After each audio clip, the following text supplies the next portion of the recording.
How to recover permanently deleted Snapchat account. First thing you're gonna have to do is contact Snapchat support.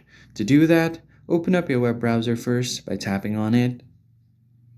And once you open up your browser, tap on the search bar to search for Snapchat support. And once you search for Snapchat support, hit enter. Click on the first link that you see, that is help.snapchat.com.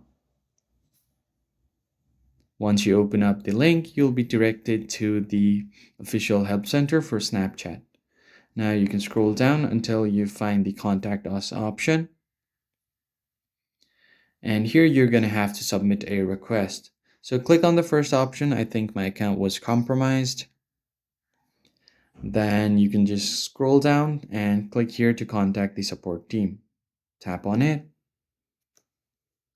And once you've done that, you are going to have to send a request.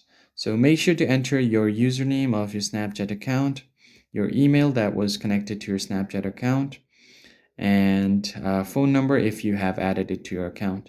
Then briefly explain what happened and click on submit.